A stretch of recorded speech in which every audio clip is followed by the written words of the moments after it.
Tonight on Talking Politics, Boston's Reparations Task Force seems to want Mayor Wu to press pause on a key affordable housing program to save financial assets for recommendations they might make when they finish their research. But the ask comes after a rocky first few months for the task force. GBH City Hall reporter Soraya Wintersmith will join me on that ahead. But first, when the state first announced the nearly 2-month closure of the Sumner Tunnel, officials warned that the ensuing traffic delays could be massive and urged drivers in the area to be prepared for as much as 2 extra hours to their commutes or heading to the airport. Now the tunnel has been closed for more than 2 weeks, and drivers have been feeling the pain, especially those making their way to the airport and into downtown from East Boston and Revere. But the delays haven't been quite as apocalyptic as many of us expected. That may be due in part to the scores of commuters who've opted to take some of the expanded and free or reduced fare public transit options set up specifically for the closure.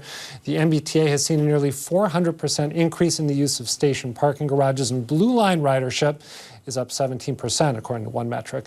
It's those kind of gains that Boston Globe opinion writer Abdallah Fayyad sees as a potential silver lining to the closure. He joins me now, along with Chris Dempsey, former Massachusetts Assistant Secretary of Transportation and former Director of Transportation for Massachusetts. Thank you both for being here. Thanks, Adam. I want to start by checking to see if I'm overstating it with the premise of this conversation, that even though things haven't been terrific, they've actually been pretty good compared to what we thought they might be. Chris, does that ring true with you? I think that's right. This is part of MassDOTs Playbook, and I applaud them for taking this approach. Whenever they have an issue like a closure, they did this with the Commonwealth Ave Bridge a few years ago.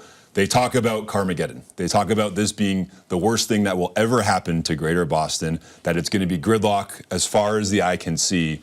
And it gets people prepared. It gets their mindset that they should be avoiding the area, that they should be finding alternatives, they should be carpooling, that they need to make some small, modest change in their lives to not be at the place where it's going to be worst.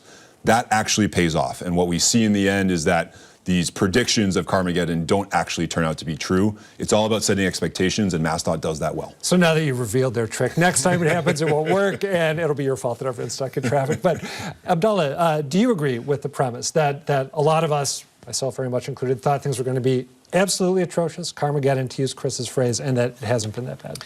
I do agree. I was expecting it to be much worse as well. But the reality is based on what MassDOT has already said, Blue Line ridership has been up 17%. They have, created inexpensive alternative modes of transportation for people to get into the city.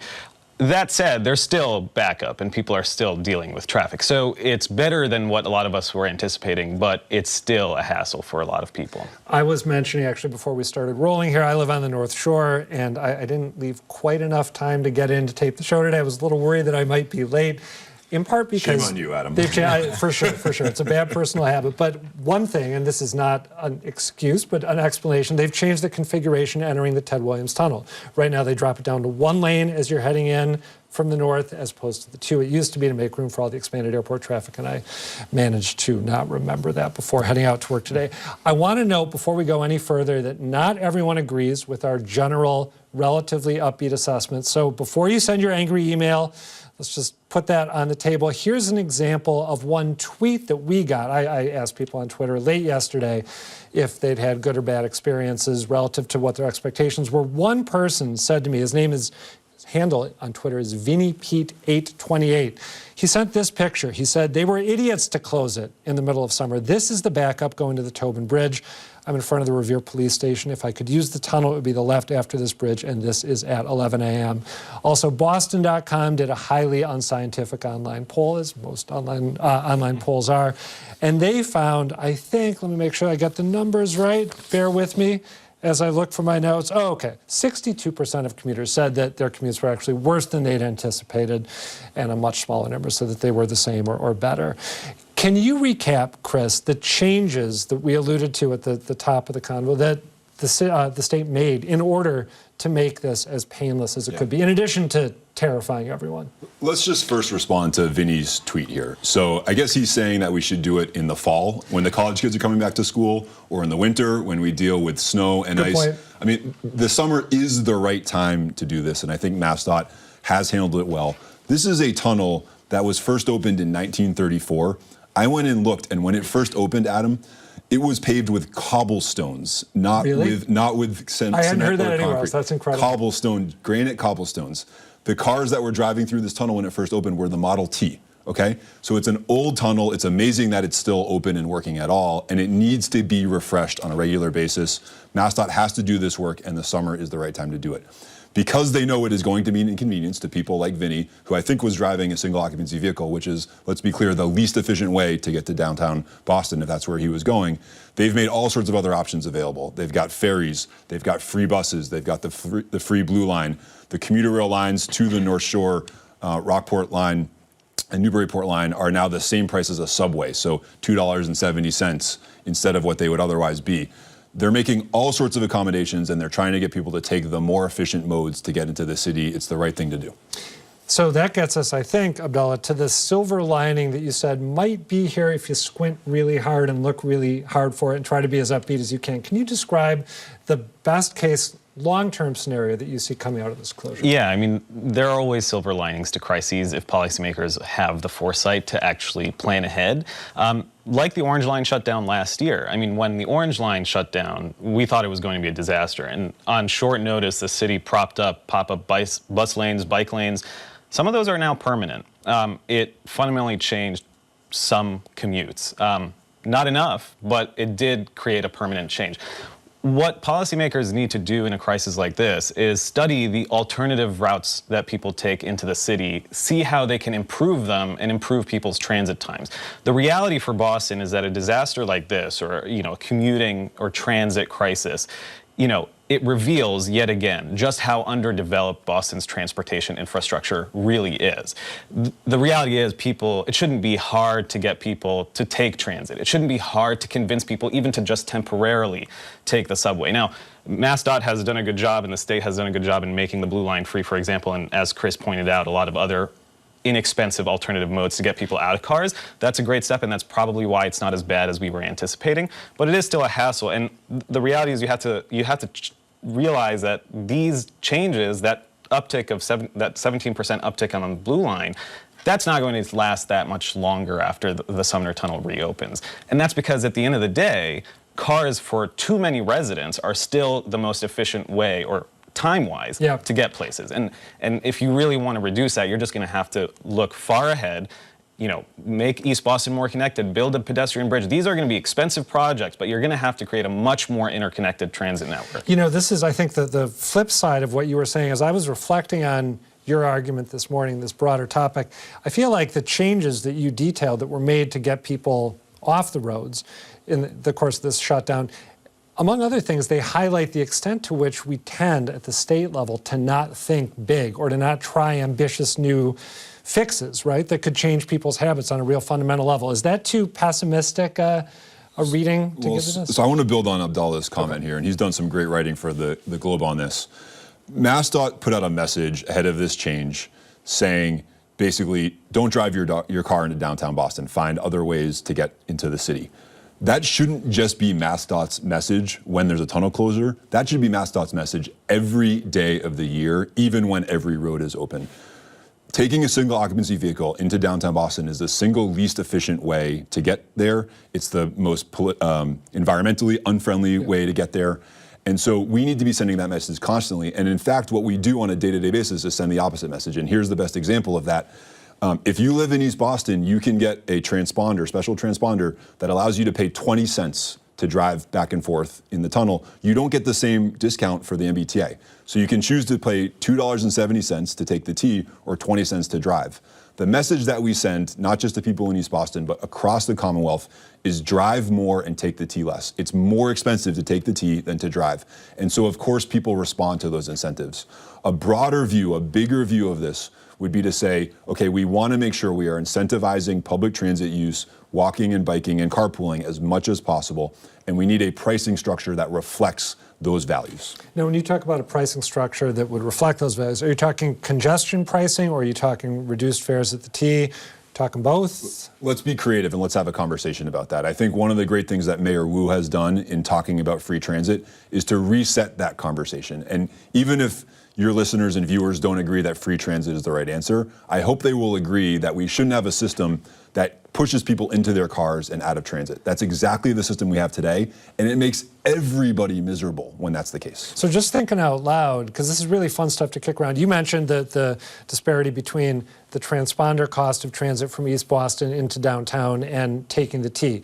So you could readjust that. You could flip that. You could flip that. $2.70 to drive, 20 cents to take the blue line. You could potentially, and maybe this is an idea that's been out there for 8 zillion years, in which case just tell me, and apologies for bringing it up, but you could radically discount T fares at rush hour, right? It wouldn't need to be free T all the time, but it could be 50-cent T between 7 a.m. and 10 a.m., for example, or coming home. I mean, I think that's totally true. But the problem we have in a lot of U.S. cities, Boston among them, is that a lot of our transit agencies don't have that foresight. You know, before the pandemic, a lot of transit agencies were increasing their fares, not reducing them. And when you're struggling to bring in more riders, when you're struggling to serve the city and the residents of the city that you're in, and you're struggling to compete with cars, you're not going to be able to bring more people in if you're going to raise fares without improving service. So a lot of these transit agencies in Washington, D.C. to Boston, you know, they were raising fares while service was actually getting worse. After the pandemic now in Washington, D.C., WMATA, which is the transit agency there, has actually reduced some fares and has been trying to improve service. Train service is much more regular. You have lines where you're not waiting more than 3 minutes for a train. Boston has to have that goal as well. And then it has to have the long-term goals as well. But you have to make fares much more competitive, and you can't think about increasing the cost of them without improving service. Is there any indication so far that Philip Eng, the new TGM, Governor Healy's pick for that job, that he's thinking about doing the things that both of you have been talking about? Well, he's dealing with a mess on his hands, and he's got a lot of just basic work to do. Part of that is actually a new fare collection system that is supposed to replace the Charlie card that is years over budget and hundreds of millions of dollars over budget and years delayed. So I don't know that he's there yet, but I would hope that the Healy administration broadly and the legislature would work together to advance this conversation. We were making progress ahead of the pandemic. You may remember that year, Adam, that Boston was named the worst traffic in the entire country. I do remember that. Then the pandemic hit, and we sort of have lost 2 or 3 years of sort of innovative transportation thinking as we're just all trying to recover and get the basics done. It is now time to restart that conversation, and I'm hopeful that Governor Healy and the legislature will join forces on that. I want to pull up some numbers on changes in modality use that we got from MassDOT. We mentioned at the beginning of the segment that Blue Line ridership on July 12th, just one day, was up 17% compared to last month. Commuter rail ridership on the Newbury-Rockport line, which is the one that runs right by where I live, was up 2%, again on July 12th, compared to the average the month before that. But ferry ridership, on June 30th, before the shutdown even started, it was up 70% compared to, at that point, again, last month. Yep. To what extent would ramped up ferry service be a part of the bold rethinking of transportation that both of you would like to see happen? I think it's absolutely part of the solution. I was actually on a ferry yesterday, took it to Charlestown from downtown Boston. There was a lot of activity down there. I think sometimes we think of boats as just for whale watching or fishing or something like that. They can be a real transportation mode, especially for the North Shore and the South Shore. Yeah. So the more investment there, the more opportunity and options we give people, the better. Abdallah, you got about 20 seconds. Yeah, I think for a city like Boston that has it's segregated by a lot of bodies of water, you need to use the water to get people from one way to another, but the city has to think beyond ferries as well. We have to think about connecting East Boston, giving pedestrians an option to actually walk over to downtown. It wouldn't be a bad walk. You mentioned that. What would do you have a sense what the price tag on that would be? I have no idea, but it'd be expensive. But the fact that Sumner... But transformative. Transformative. You can't have just one bottleneck like Sumner transport most people from East Boston to downtown. All right. Abdallah Fayyad, Chris Dempsey, thank you both. Thank you, Adam. Next up, Boston's Task Force on Reparations seems poised to ask Mayor Michelle Wu to temporarily stop a program to build affordable housing across the city. $58 million in COVID relief money is set to go towards the mayor's Welcome Home Boston plan, and the city also plans to give away 150 vacant city lots to developers to build affordable homes and offer forgivable grants of up to $100,000 to would-be homeowners. But former State Senator Diane Wilkerson argued at a recent task force meeting that the city should wait until the Reparation Task Force finishes its research before all the relief money and all those empty lots are gone. The group's chair agreed and said he'd urge the mayor to press pause. It's worth noting the task force, which was established late last year and staffed up in February, has had a few hiccups so far already, and it is not exactly clear when they're going to wrap up their research. Soraya Wintersmith has been following this story for GBH News, and she joins me now. Soraya, excellent to see you as always. Thanks for being here. I remember the mayor announcing this plan to let people build on empty lots in her State of the City speech, and it seemed like a great big deal, maybe the biggest idea to come out of that speech. Why does the chair of the Reparations Task Force and apparently some of his colleagues, why do they think it's smart to pause that program and the other ones that we identified? Hey, Adam, it's good to be with you too. I think the short answer is that no one likes busy work. The task force doesn't want to perform all of its duties, hire researchers, conduct analysis, look back at some of the things the city has done, and then make recommendations based on that research, and then arrive at a point where there aren't any tangible resources to consider in order to fulfill reparations recommendations. So this idea of pausing Welcome Home, it was raised by Diane Wilkerson. She asserted that, and many folks agreed, any researcher who sets out to examine what Boston might have done to damage Black people's wealth-building trajectories, or any ways that the city might have discriminated against Black people in a targeted way, is going to find that the city seized property from Black people. And that's something that the task force is likely going to have to address.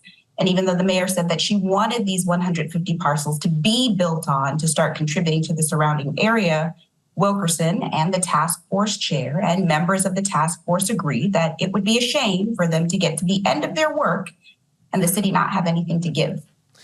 When Wilkerson made that pitch, the language she used in your piece, it struck me as very blunt and powerful.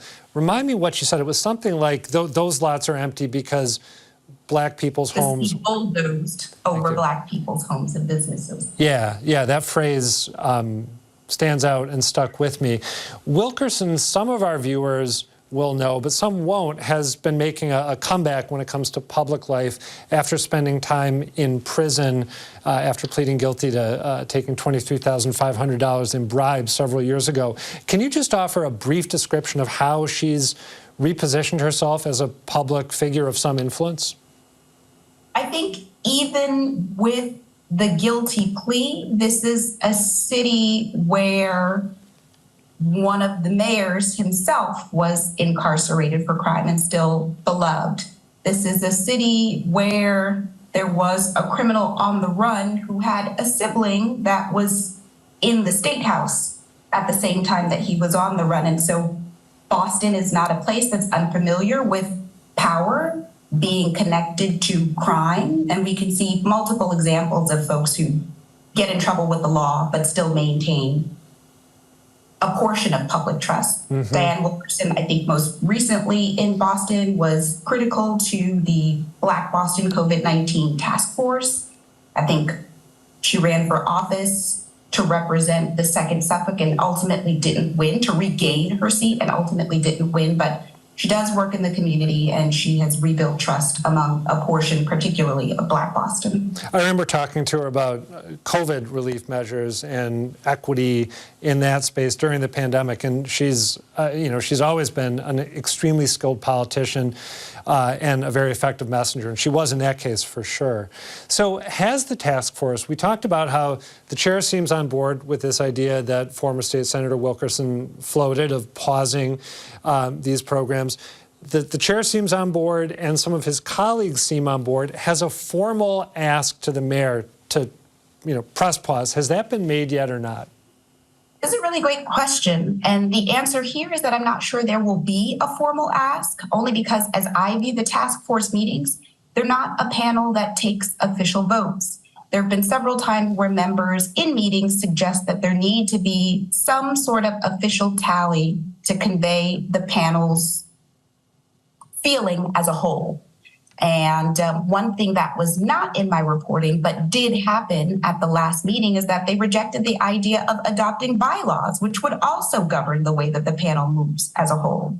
And so I'm not sure there will be anything formal. It seems like, again, the task force repeatedly distances itself from sort of the more formal levers that govern how agencies conduct themselves. What I do know is that multiple members indicated it was a good idea, and that the chair told me he will carry that back to the administration. I had no idea, by the way, that the task force did not do the formal vote thing. I think of that as just matter of course, so I'm glad to learn that from you. What's Mayor Wu said, if anything, in response to the sentiment that surfaced at the meeting that you attended? This is a great question, too, and one that I'm still waiting for an answer for. So as of our conversation right now, my inquiry just for a statement about the idea of pausing hasn't received a response. Obviously, it's an initiative that the mayor highlighted at her State of the City, and it's big in that way. It is also big because it's connected to her goal to produce more housing, and in this case, it would be income-restricted housing that Welcome Home Boston creates. And given those factors, I imagine it'd be a difficult interruption for the mayor to adopt. You talked in your piece about how there are concerns about the task force's approach in other areas. What are the concerns that some city residents have voiced? Yeah, people are critical about the fact that the task force is still in its very beginning stages. In my reporting, I highlighted one critical voice, but I talked to multiple people who said that they received information about the panel's community meetings by happenstance, by a text message or like a screenshot. And they say it shouldn't happen that way. There should be a more targeted or concerted effort to reach out to members of the public who would be interested in this work and have something to say about it. Their meetings are also not being live streamed. The task force was formed in February. They had their first meeting in April or May. It is now July. And the sort of virtual access that we saw expand during the height of the COVID-19 pandemic is not extending to these panels meetings. That means less people can view the work and less people can follow along and respond. That surprises me. I would have thought that with a huge job like the one the task force has, with an issue this complex, that you'd want to maximize public engagement as those discussions were occurring. So I'm surprised to hear that that has not been the case. You mentioned that 2 members of the task force have stepped down since it was staffed up. Who left? Why did they leave? And are they going to be replaced? Dr. David Harris and Dr. Carrie Greenidge were 2 of the panel's most academic minds. Dr. Harris said that he, aside from not being a Boston resident, had limited time that he could contribute to the task force.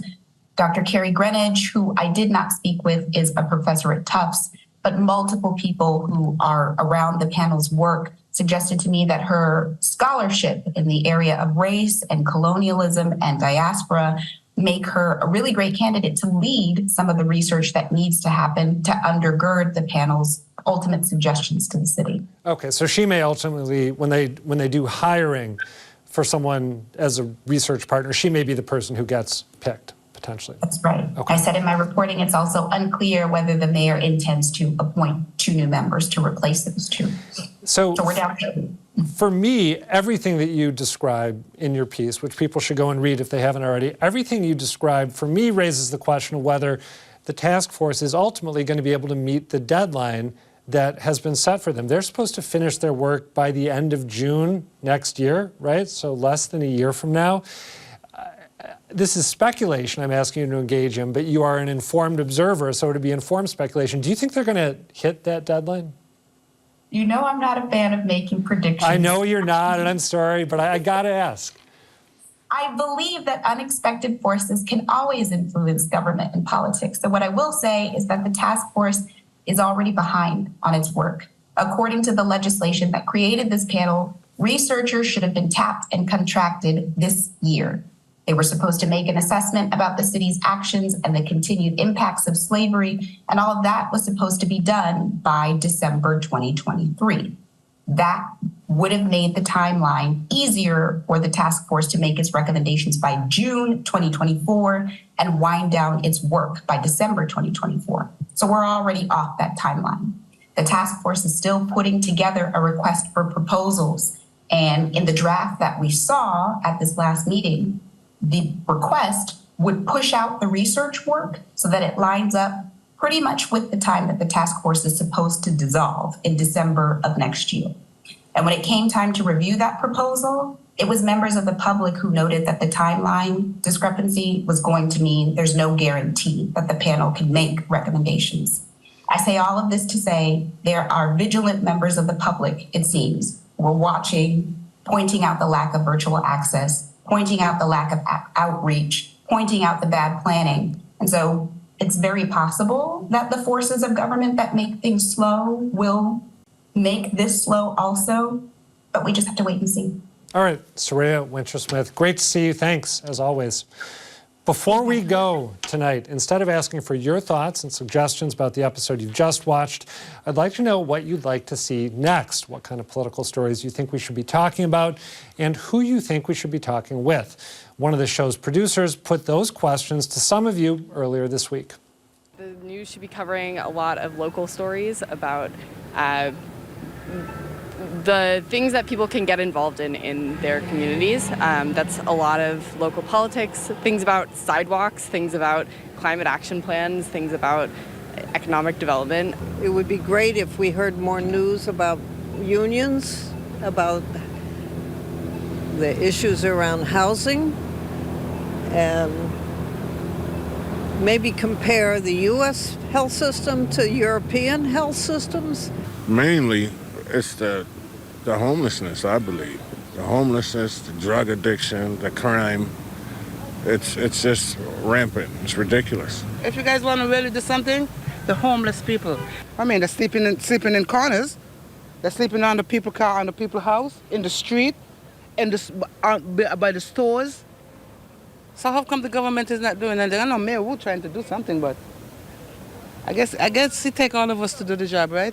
The fact that this very neighborhood, that kind of offends me in a way. If you're going to build housing, build senior housing, housing for veterans, affordable housing. It's the way we've gentrified parts of cities. Housing and homelessness were the issues we heard most about by far, and they're issues we plan to come back to a lot in the weeks and months to come. Please let us know what political issues are most important to you. The email's talkingpolitics@wgbh.org. The website's gbhnews.org/talkingpolitics, or you can find me on Twitter. I am @ReillyAdam. Thanks as always for watching, and good night.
On Masterpiece Mystery,